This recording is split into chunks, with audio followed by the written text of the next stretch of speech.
Mis queridos amigos, muy bienvenidos nuevamente a un capítulo de este podcast, Comunidad en Estudio. Estamos muy felices de poder estar contigo y poder estudiar la Biblia juntos. ¿Cómo estás, Jafet? ¿Cómo ha estado tu semana? Muy bien, listo para compartir la palabra del Señor y saludar a todos nuestros amigos que nos escuchan y nos ven. Sigan por favor compartiendo este estudio y dejándoles saber a sus amigos sobre este canal y lo que estamos haciendo para bendecir la vida de todas las personas. Estamos estudiando Salmos, estamos en esta guía de estudio de la Biblia, la cual te dejamos ahí en la descripción. Hay varias aplicaciones que puedes ahí en App Store, puedes encontrar Escuela Sabática, una aplicación en donde tú puedes todos los días tener el material de estudio para que también nos vayas acompañando y vayas estudiando también por ti mismo. Aquí hacemos simplemente un comentario, pero el estudio profundo lo puedes hacer tú durante la semana, estudiando la Biblia y también con esta guía de estudio. Así es. Estamos estudiando los Salmos, ¿no?, en esta temporada de este podcast y la verdad es que ha sido una experiencia muy bonita, ¿no? Ya llegamos al episodio 4 el día de hoy y hoy vamos a hablar específicamente un poco acerca de cómo Dios nos escucha, cómo Él está presto para ayudarnos, para cuidarnos, ¿no? Y de una manera tan metafórica, tan poética, los salmistas ponen estas figuras, ¿no?, de escondernos bajo las alas de Dios, de mirar a los montes y de dónde vendrá nuestro socorro, y mi socorro viene de Jehová, ¿no? Creo que hay muchos elementos en los Salmos que nos hablan de que a pesar de que tenemos un Dios grande, infinito, Él cuida de nosotros. Así que, ¿qué te parece este concepto, Jafet? Mira, me imagino a David en su cueva cuando estaba siendo perseguido por Saúl y usándolo como inspiración para escribir algunos de los salmos. Por ejemplo, algunas palabras del Salmo 91 que hablan, Señor, tú eres mi esperanza, y en el término original se refiere a me escondo en tu cueva donde estoy seguro. Entonces me imagino al salmista escribiendo luego de haber experimentado aquella gran muerte de muchas personas por haber pecado en contra de Dios y haber confiado y decir, Señor, es mejor estar en tus manos que estar en las manos de los incrédulos. Y igual como nos pasa a nosotros, que escribimos muchas veces por experiencias de la vida, creo que el salmista y los demás autores en muchas de las ocasiones se inspiraron por algún suceso que experimentaron, algún momento que se sintieron angustiados, atribulados, sin esperanza. Correcto. Y no hay nada mejor que ir donde Dios, especialmente los momentos difíciles de la vida. Y si tú estás pasando por un momento difícil, hoy es una buena oportunidad para correr a los brazos de Jesús, para ir donde Dios, clamarle a Él, porque Él nos escucha, Él no se hace indiferente a nuestro clamor. Sabes que me encanta ese concepto que tú estás tomando ahora, de que Dios no es indiferente, ¿no? Yo desde pequeñito aprendí de que tenemos un Dios omnipresente, ¿no?, que está en todas partes, ¿no? Y a veces uno se cuestionaba ciertas cosas, ¿no?, ciertas contradicciones, como no vaya a cierto lugar porque Dios no está ahí, ¿no? Pero yo crecí con esto de que Dios estaba en todas partes, pero no está en la discoteca. Entonces, ¿cómo poder relacionar estas dos cosas que aprendí? ¿Dios está o no está en todas partes, ¿no? Entonces, ahí en el día domingo especialmente estuvimos hablando un poquito sobre esto, sobre la presencia de Dios, ¿no? Hay varios salmos que nos hablan acerca de que Dios efectivamente está y su presencia llega a todos lados, incluso hasta en el sepulcro, hasta en la oscuridad, ¿no? ¿Qué sería de nosotros si Dios sacara su mano del universo? Piensa por un momento esta imagen que me gusta que usó San Agustín, diciendo, ¿qué sería del hombre si Dios no estuviera en su mundo? ¿Qué sería del hombre si nosotros no estuviéramos en sus manos? En otras palabras, él estaba queriendo explicarle a sus oyentes que no hay forma que la vida puede existir sin la presencia de Dios, porque Él es vida y Él es el que sostiene la vida. Es un ejemplo. Imagínate que te tiras al agua al fondo del mar y dices, voy a vivir sin el tanque de oxígeno. Voy a quedarme aquí y voy a vivir sin el tanque de oxígeno. ¿Cuánto tiempo tú crees que puede estar una persona debajo del agua sin un tanque de oxígeno? Tal vez unos cuantos minutos. Los más expertos tal vez pudieran durar media hora, algunos récords parecidos a eso, pero al final terminaríamos muertos. Claro. Y así mismo es la vida sin la presencia de Dios. A esto le podemos llamar la gracia general. Dios está presente mostrando la gracia general, lo que nos permite vivir y estar sostenido por Él. Correcto. Tremendo, ¿ah? Saber de que sin Él ni siquiera existiríamos. O sea, la vida la sostiene Él. Salmo 139, 8 dice así: si subiera a los cielos, allí estás tú. Y si en el Seol hiciere mi estrado, he aquí, allí tú estás, ¿no? 139, después el 11 y el 12 dice: si dijere, ciertamente las tinieblas me encubrirán, aún la noche resplandecerá alrededor de mí. Aún las tinieblas no encubren de ti, y la noche resplandece como el día. Lo mismo te son las tinieblas que la luz. Es interesante eso. Me llama la atención cómo David está diciendo, o sea, no hay lugar en donde Dios no pueda estar con su presencia, con su poder, con su actuar, ¿no? Muchas veces nosotros somos los que lo limitamos. Y eso son buenas noticias, brother. Sí. Buenas noticias para aquel que se siente que está tan lejos de Dios que Dios no puede alcanzarlo. Correcto. Aquel que se ha apartado tanto de la gracia que dice, aquí Dios no me puede alcanzar. ¿Sabes? Si tú le clamas a Dios en medio de tu oscuridad, Dios te va a alcanzar. Dios va a llegar allí donde tú estás y va a librarte. Si tú por alguna razón te metiste en un lugar, te metiste en una discoteca, fuiste a un party donde supuestamente Dios no está ahí y tu corazón se ilumina con la presencia de Dios y dices, ¿qué hago yo aquí? Tú le vas a clamar a Dios y Él te va a escuchar porque aún en la fiesta está Él. No para gozarse de lo que estás haciendo, de los tragos que te tomaste o de la persona con la que te acostaste que no es tu esposa, pero está ahí para brindarte gracia. Y creo que la presencia de Dios, especialmente en los lugares de oscuridad, es una oportunidad de gracia, donde podemos decir, Señor, te necesito, y Él simplemente va a extenderte la mano para darte salvación. Sabes que hace poquito celebramos Navidad, ¿no? Y creo que Navidad es un gran ejemplo. O sea, el hecho de que Dios haya decidido encarnarse y hacerlo en los lugares menos esperados, ¿no? El hecho de que haya nacido en un pesebre, en un lugar tan común, incluso que se puede relacionar con algo sucio, con algo donde están los animales. Pero allí ocurrió el evento más santo que nosotros como seres humanos hemos vivido, la encarnación del Hijo de Dios. Entonces, y aparte también nació entre la oscuridad, ¿no? Entonces siempre yo pienso esto y no solamente en Navidad es buen momento para recordarlo, sino que siempre, o sea, el hecho de que Dios haya nacido en un lugar inesperado y en la noche oscura nos habla de que no hay lugar, ¿no? No hay lugar, por más simple que parezca, o noche, por más oscura que se vea, en donde Dios no pueda llegar allí, ¿no? Dios lo llena todo y su presencia lo cubre todo. Ahora, yo creo que los que muchas veces, y esto yo escuché, ¿no? ¿Qué opinas de esta frase? Mira, decía un autor que estaba leyendo el otro día, Dios siempre está presente, los que no estamos presentes somos nosotros, ¿no? ¿Qué piensas tú de esto? Eso está muy interesante porque creo que a veces decimos, ya Dios no se mueve como antes, ya Dios no actúa como antes. Y yo creo que nos hemos distraído tanto que hemos dejado de ver la mano de Dios en las cosas.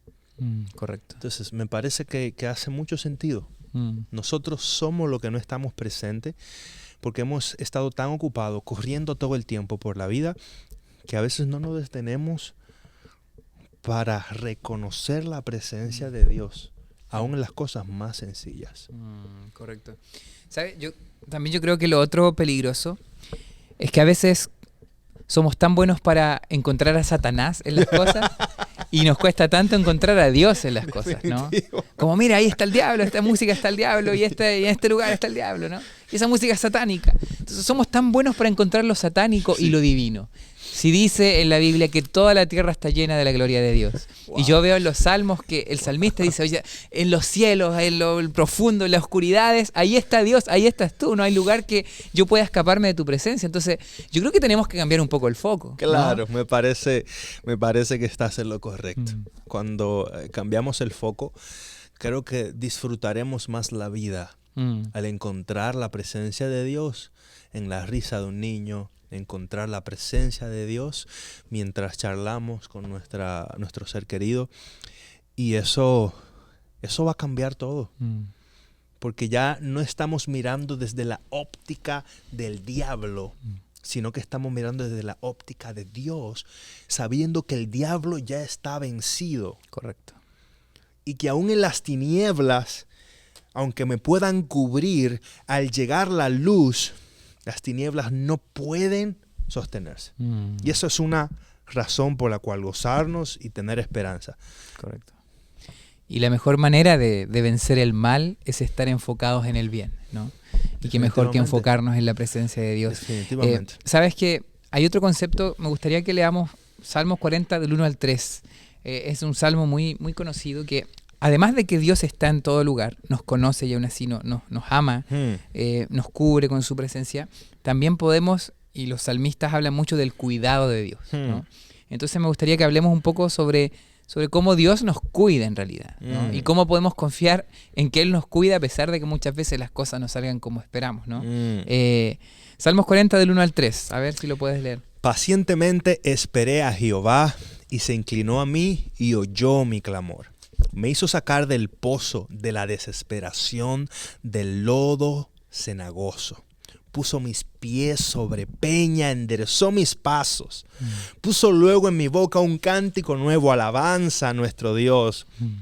Verán estos y temerán y confiarán en Jehová. Me encanta.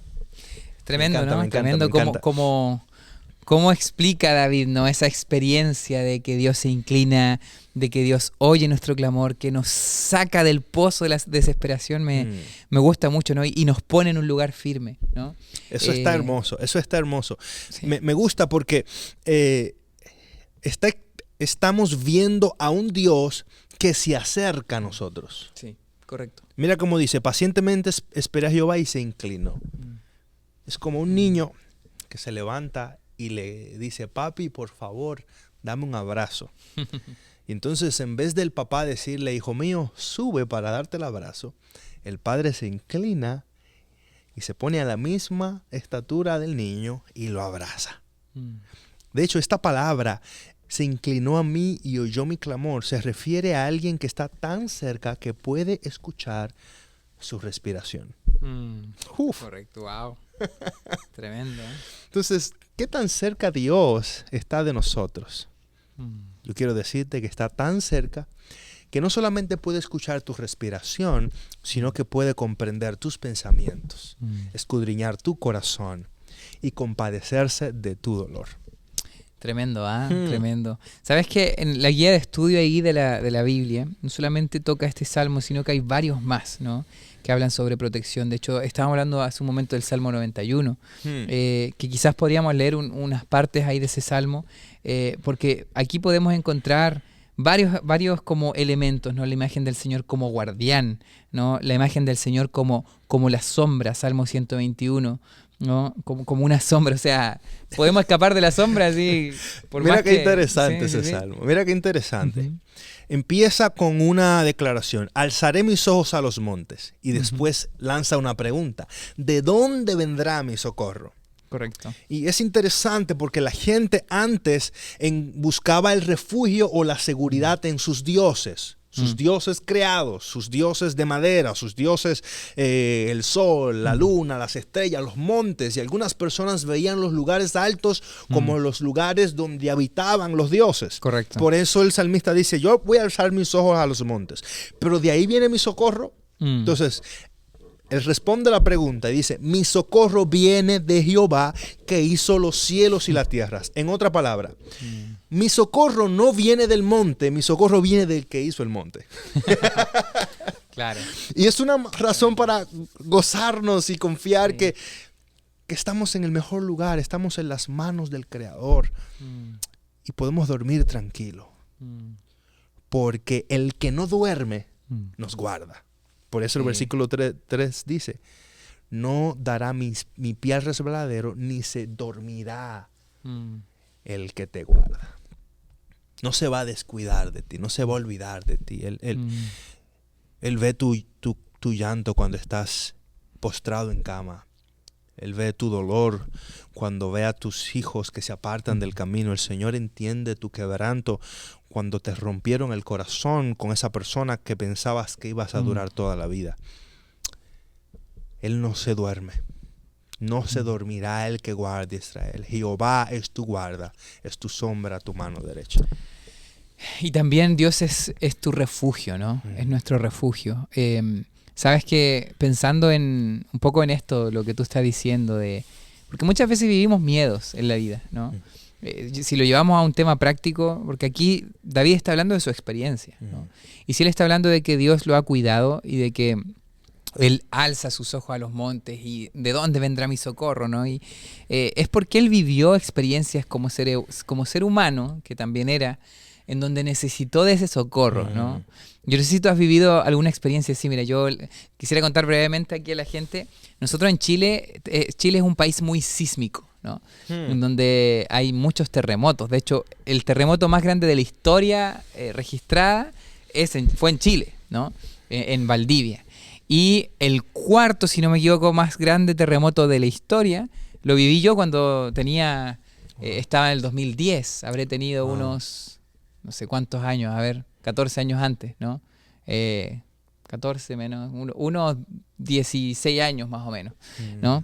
Entonces, no, fue tremendo porque uno a veces, porque dice, aunque se caigan los cielos y la tierra remezca, ¿no? Y David mismo lo pone.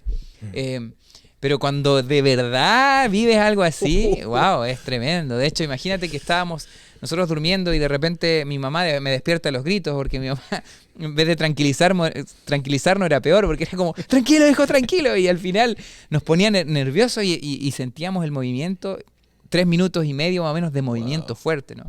Y ahí, con mi familia simplemente, mi papá me acuerdo que estaba sosteniendo un armario para que no cayera. Y nosotros ahí vivimos todo el movimiento ahí. Wow. Yo me recuerdo esas noches que yo le pedí a Dios que nos cuidara, porque no solamente fue el terremoto. Cuando hay un terremoto grande, después vienen las réplicas, ¿no? Y las réplicas también son grandes y todo, entonces empezamos a dormir todos abajo. Y lo peor de todo fue que comenzaron a venir rumores. La cárcel de la ciudad donde vivía se cayó y muchos prisioneros escaparon, ¿no? Entonces me recuerdo que estábamos en las noches allí, acostados, ¿no? Mi papá tenía que dormir con un palo al lado porque estaba el rumor de que estaban entrando los presos, robando, saqueando todo, ¿no? Y yo me acuerdo esas noches, yo me acordaba de estos salmos, ¿no? Y qué difícil es confiar cuando en realidad, de verdad, estás viendo también los poderes de la naturaleza, porque, mira, lo que tú dijiste es, yo no voy a confiar en el monte, sino voy a confiar en el creador del monte, ¿no? Pero a veces incluso la naturaleza ejerce su fuerza, ¿no? Y uno vive cosas difíciles, ¿no? Como en Chile, que vimos terremotos. Y hay también personas que han vivido otras cosas, ¿no? Entonces, ¿cómo mantener la confianza en ese momento? Y me vuelvo a recordar cuando Jesús estaba en la tormenta allí, ¿no? Y Jesús calma la tempestad, ¿no? O sea, Jesús demostrando de que tenía autoridad por sobre las cosas que Él creó, ¿no? Wow. Entonces creo yo que cuando ponemos la confianza no en los montes, sino en aquel que es el creador de todo, incluso cosas complicadas que vengan, incluso de calamidades, hablando de como terremotos, tornados, etcétera, podemos confiar de que tenemos un Dios creador y de que tiene autoridad por sobre la naturaleza también, ¿no? Wow. Mira, eso que tú mencionas me recuerda el versículo 1 del Salmo 91. Dice, el que habita al abrigo del Altísimo morará bajo la sombra del Omnipotente. Esta palabra habitar se refiere a este lugar seguro donde iban los viajeros Y al ponerse la noche por el temor a los ladrones y el temor a los peligros nocturnos, ellos se refugiaban a veces en estos lugares, en estas posadas, donde sentían que no iban a ser robados o que no iban a ser atacados por una fiera. Entonces el salmista usa esta imagen para decir, yo soy ese abrigo, yo soy ese lugar seguro en medio de la noche donde puedes descansar. Y luego dice, morará bajo la sombra del Omnipotente. Presentando de que el Dios Todopoderoso es quien nos guarda y nos mantiene seguro. Y no hay nada mejor que refugiarnos en Dios en medio de esos momentos difíciles. Porque el salmista lo está diciendo por experiencia, no fue que alguien se lo contó. ¿Sabe? El salmista estaba siendo perseguido por Saúl. Y de hecho el versículo 2 hace referencia a eso de manera indirecta, porque cuando dice esperanza mía, castillo mío, mi Dios, él está diciendo, tú eres el Dios personal con quien tengo una relación, en ti yo confío. Claro. Él dice, yo te conozco, Señor. Tú me cuidaste. Tú eres la cueva segura donde puedo descansar. Cuando quieren atacarme, cuando quieren destruirme, Correcto. nadie podrá destruirme porque yo estoy contigo, dice el Señor. Ese salmo es tremendo, ¿no? Cuando dice, después caerán 1000 y 10.000 a tu diestra, más a ti no llegará. Esa confianza que tenía el salmista, ¿no? De que tenemos un Dios que nos protege, que nos cuida. Pero ahora, te hago la pregunta, Jafet. ¿Cómo entender esto cuando sí uno cae, ¿no? Cuando quizás alguien confió, pero la enfermedad aún así llegó. Pienso en el COVID, que hoy día estaba viendo un video que fue hace 5 años atrás ya el COVID, ¿no? Imagínate cómo pasa el tiempo volando, ¿no? ¿Cómo hacer cuando personas muy sinceras confiaron en Dios y en esta pandemia bajaron al descanso, ¿no? ¿Será que Dios no cumplió su promesa de que a ti no llegará, ¿no? De que era tu refugio? ¿Cómo poder confiar en Dios cuando nosotros pusimos toda nuestra confianza en Él, creímos en estos salmos, pero aún así llegaron la tormenta a nuestra vida? ¿Qué piensas tú, amigo? Esa misma pregunta la tuvo el profeta Habacuc. Diciendo, Señor, ¿por qué nos has desamparado? Mira cómo el pueblo de Babilonia ha llegado para destruirnos a nosotros que somos tu pueblo, que hemos confiado en ti. Y Habacuc entra en esta conversación con Jehová, y Jehová le dice, ¿sabes qué? Yo soy Dios y estoy sentado en el trono, yo estoy en control. Y al final él termina con estas palabras. En Habacuc capítulo 3, versículo 17, dice, aunque la higuera no florezca, ni las vides den su fruto, aunque falte el producto del olivo y los labradores no den mantenimiento y las ovejas sean quitadas del manojo y no haya vaca en el corral, en otras palabras, aunque me esté llevando quien me trajo, aunque el pronóstico del doctor sea que me voy a morir en 3 semanas, aunque mi matrimonio se haya quebrantado, aunque mis hijos se hayan apartado del hogar, con todo me alegraré en Jehová y me gozaré en el Dios de mi salvación. Jehová es el Señor en mi fortaleza, el cual hace mis pies como de sierva y me hace andar en las alturas. En otras palabras, yo confiaré en Dios si me salva o no me salva, como dijeron los jóvenes hebreos. Nosotros creemos en que Dios nos puede librar de este fuego, pero sepa usted, rey, que si aún Él no nos librare, nosotros como quiera seguiremos adorando al Señor y no nos postraremos. Entonces es esa fe que va más allá de los beneficios que yo puedo recibir. Y sabes, con respecto a esa misma historia, muchas veces uno piensa que Dios los libró del fuego, pero Dios no los libró del fuego. Yo el otro día estaba pensando, Dios, en el fuego. Claro, Dios no evitó que entraran al fuego. Sí. ¿no? Ellos tuvieron que entrar y me imagino cuando estaban entrando, hasta aquí llegamos, ¿no? Pero su confianza, claro, no estaba basada en lo que Dios iba o no iba a hacer, ¿no? Su fidelidad iba más allá que eso. Y Dios, a pesar de que no evitó que pasaran por el fuego, utilizó el hecho de que ellos entraran a ese fuego para mostrar su gloria, su compañía, su poder, ¿no? creo que en esa historia hay mucha verdad también, ¿no? Y eso yo creo que me lleva al último punto que quisiera ver aquí porque me interesó mucho la parte del día final, donde se habla esto de tentar a Dios, ¿no? Hay un versículo que está en el Salmo 91:11, que dice así: pues a sus ángeles mandará cerca de ti, que te guarden en todos tus caminos, en las manos te llevarán para que tu pie no tropiece en piedra. Yo te podría dedicar este versículo a ti, Jafet, ¿no? Citar la Biblia, pero hay alguien que también lo hizo, ¿no? Y citó este versículo y lo utilizó para generar una duda y sembrar una duda en Jesús, ¿no? Y eso lo encontramos cuando Jesús fue tentado, ¿no? Allí en Mateo 4, capítulo 4. Entonces, es interesante la pregunta que se plantea al final, ¿no? ¿Cómo los salmos o todo lo que nosotros leemos en la Biblia al final podemos utilizarlo para fomentar falsas esperanzas o utilizarlo para sembrar la duda en el corazón? ¿O qué se refiere a esto de tentar a Dios? Porque Jesús le responde, ¿no?, a Satanás y dice: no tentarás al Señor tu Dios, ¿no? Pero la promesa era verdadera. O sea, lo que estaba citando en este momento Satanás era un salmo que hablaba de la protección de Dios, ¿no?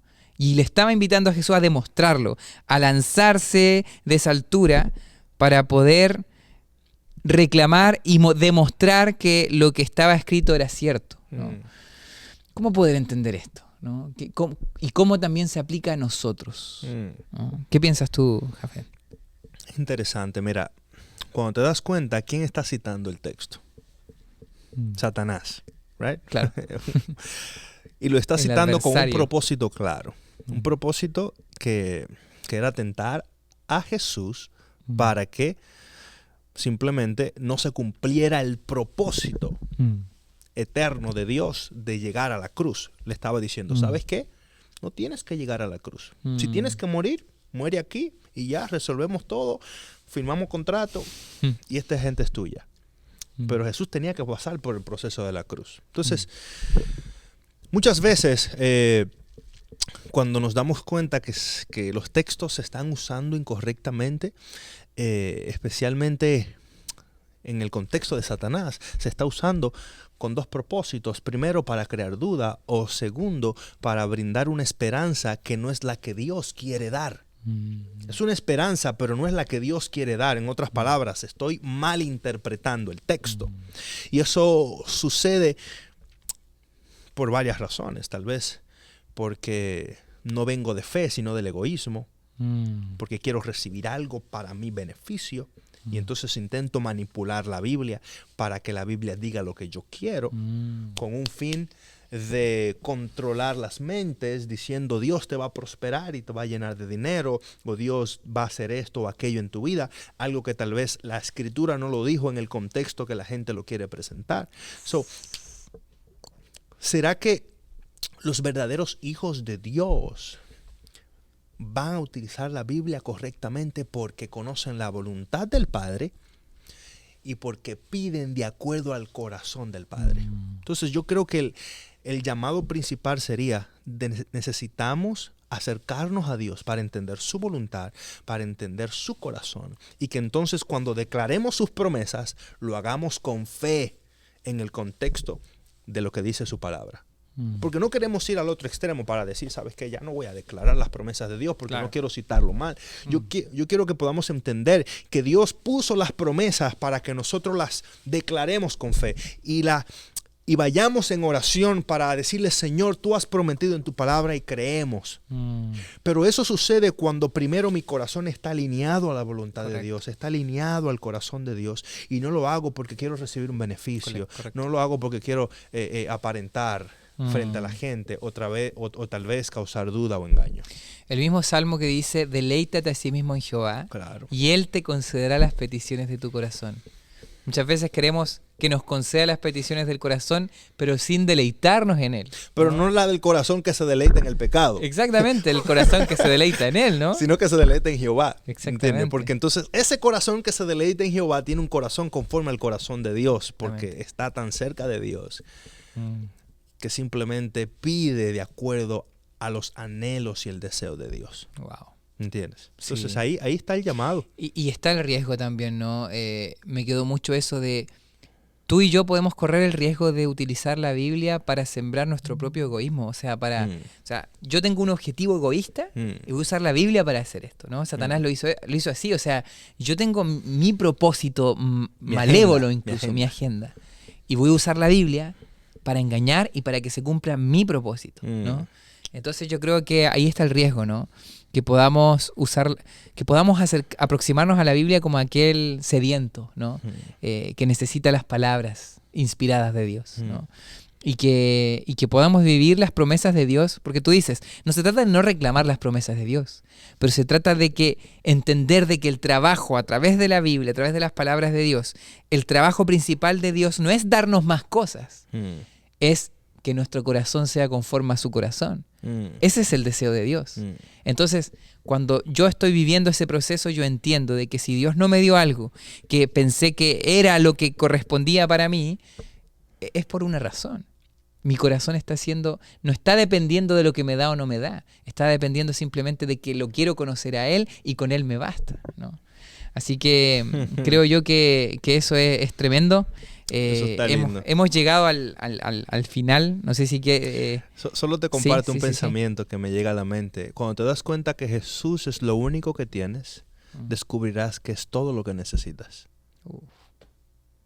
Es verdad. Cuando ya lo perdiste todo y te diste cuenta que Jesús es lo único que te queda, en ese momento encontrarás la gran verdad que no hay nada más que necesites que su presencia en tu vida. Nos quedamos con esa frase, ¿te parece? Que Dios les bendiga mucho. Recuerda siempre estas verdades y gracias por acompañarnos una vez más. Nos vemos la próxima semana. Bendiciones.